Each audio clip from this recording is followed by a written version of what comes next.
उमापति गुरु गौरी गिरा, गोस्वामी गिरिजेश, मातु नर्मदा की कृपा, रक्षा करें हमेश। बंदो हनुमत लखन संग, रिपुहन भरत सुजान, सिया राम जी को नमन, गाऊं हरि गुण गान। नर्मदापुरम सुविख्यातम, रेवाया दक्षिणे तटे, सेवाश्रमेषु राजता देवी नर्मदायै नमो नमः। मंगलम भगवती रेवा मंगलम मंगलप्रदा, मंगलम शैलस्य कन्या मंगलाये तनोसरी। बोलिए सियावर रामचंद्र की जय, अयोध्या राम लला की जय, हनुमान जी महाराज की जय। हाँ, रामचरित्र प्रेमी बंधुओं, हम अनेक दिनों से रामचरितमानस का एक दोहा लेकर के उसको अर्थ सहित पाठ कर रहे हैं और उसका शीर्षक दिया है हमने संपूर्ण राम कथा धारावाहिक रूप से। आज 10वां अध्याय यानी 10वां दोहा।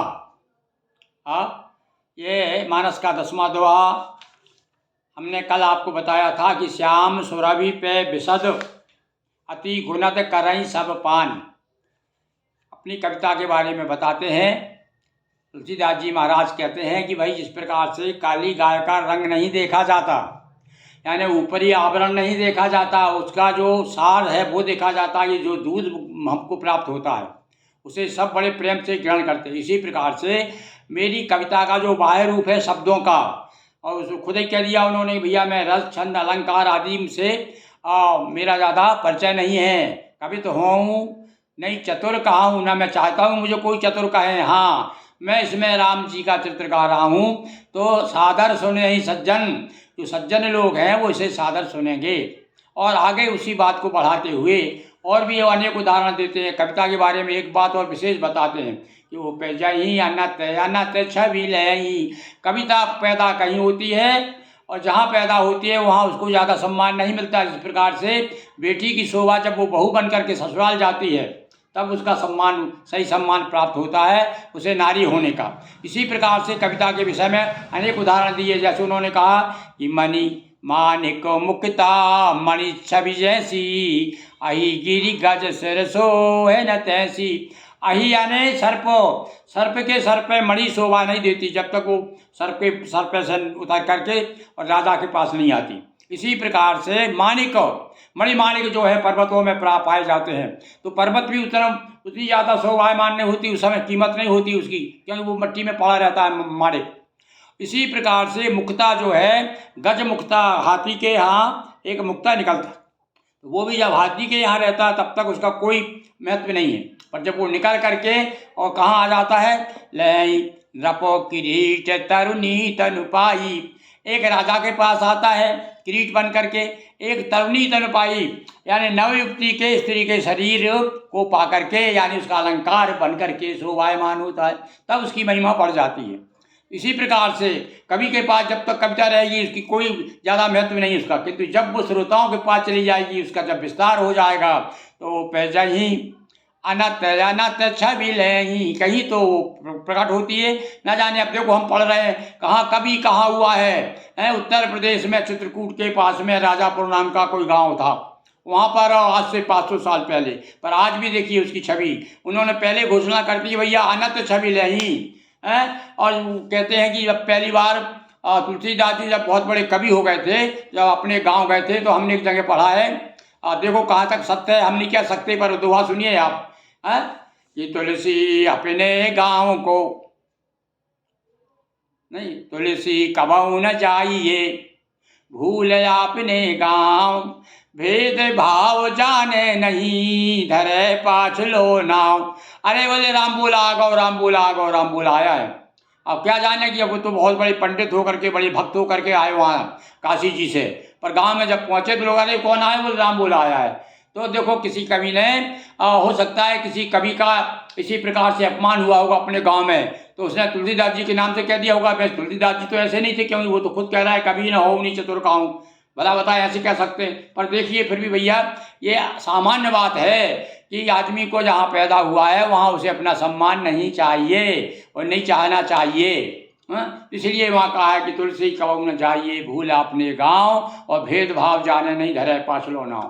तो यहाँ पर ये बात यही सिद्ध होती है कि भैया कवि जो है जहाँ रहता है वहाँ उसका उतना सम्मान नहीं होता। ज्यों ज्यों उसका यश उसकी यश सुगंध दूर दूर तक सुरभि जब फैलती है तो ज़्यादा ज्यों ज्यों समय बीतता है त्यों त्यों उसका महत्व बढ़ता है। और हम देख ही रहे हैं, आज देखिए हम कहाँ के रहने वाले हैं और तुलसीदास जी कहाँ के थे, कितने वर्ष हो गए, हजारों साल तक ऐसे ही चलता रहेगा जब तक कि राम जी का राम रहेगा, जब तक पृथ्वी रहेगी। अरे हनुमान जी से तो कही गए राम जी ने, ये हे हनुमान जब तक ये पृथ्वी रहेगी तब तक मेरा यश ज्ञान जब तक रहेगा तब तक तुम पृथ्वी पे यहीं रहो और तुम्हारा काम है मेरे यश का प्रचार करना। तो हनुमान जी देखो, आप बड़े रसिया कहा ना, राम कथा सुनबे को रसिया है, इससे बड़ा रसिया कोई हो सकता है क्या। तो इस प्रकार से तुलसीदास जी बता रहे हैं कि तैसे ही सुकवि कविते बुद्धि क्या ही। पर एक बता दिए सुकवि होना चाहिए भैया उसकी। अनंत जब छवि होगी दूसरी जगह जब उसको यश मिलेगा तो कहाँ से यश मिलेगा कि यदि वो सुकवि है और साथ साथ में कवित्व उसके श्रेष्ठ है तो बुद्ध यानी बुद्धिमान लोग उसको ग्रहण करेंगे हाथों हाथ और उसकी यश भी फैलती रहेगी। अब देखिए आप देखिए एक बात और कह रहे हैं कि जो भगवान का भक्त है, जो राम जी का चरित्र गान करता है और जो जिसको कवि शक्ति प्राप्त है, उसके लिए सरस्वती जी जब भगति है तू विधि भवन बिहाई, भक्ति के लिए भक्त के लिए जो भगत है सच में भक्त है भगवान का, तो उसके लिए तो सरस्वती अपना घर छोड़ करके चली आती हैं और आकर के सुमेरत सारदयावत धाई। इसलिए आज भी हम भैया जब कोई कार्यक्रम शुरू करते हैं तो जैसे मैंने अभी तो आपको दोहा सुनाया था तो याद किया था मैंने, गणपति गिरा गिरीश गुरु है, गिरा यानी भगवती सरस्वती को स्मरण किया। तो जब स्मरण करते हैं तो सरस्वती कंठ पे बैठ जाती है, आ जाती है। हम नहीं बोल रहे भैया, कोई बोलने वाला तो कोई दूसरा है, हम तो केवल मायक हैं। जो उधर से प्रेरणा होती है जिस प्रकार से हम आपके सामने प्रस्तुत हो जाते हैं, तो इसलिए कहते हैं सुमेरत सारदयावत धाई।